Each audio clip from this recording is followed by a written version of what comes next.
Let's look at this plant question. The investigation was done to determine the effect of auxins on the growth of lateral branches. So auxins will be your independent variable and growth of lateral branches will be your dependent variable. The elongation of lateral buds results in the growth of lateral branches. So here's the lateral buds here, and it will become branches. Lateral means on the side. Okay.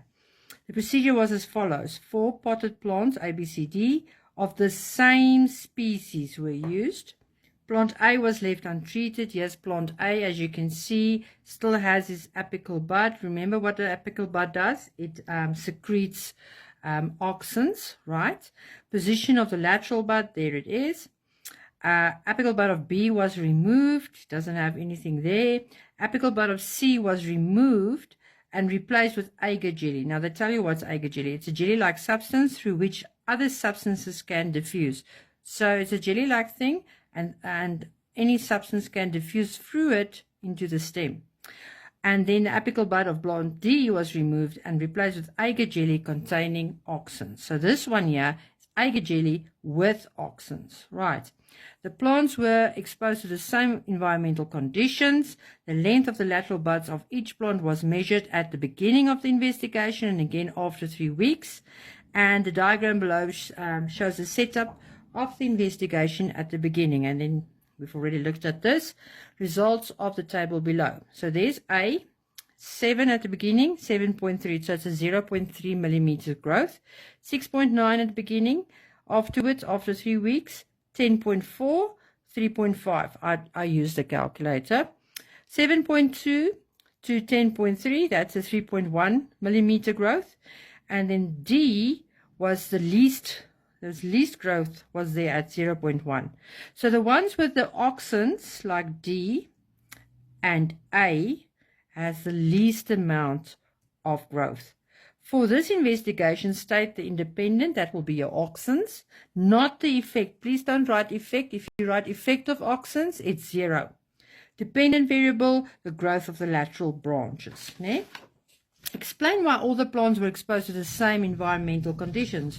Well, you want to know or ensure that the results are caused only by the presence of the auxins. People, when you talk about same things, there's always validity, right?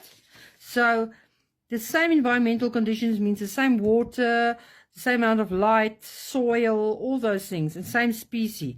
So that this one won't have longer lateral branches because it got more water, because then it's a different factor.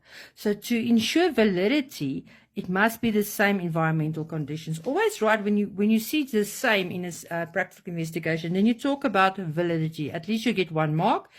And to ensure that the results are caused only by the auxins and not water, light, air. Right.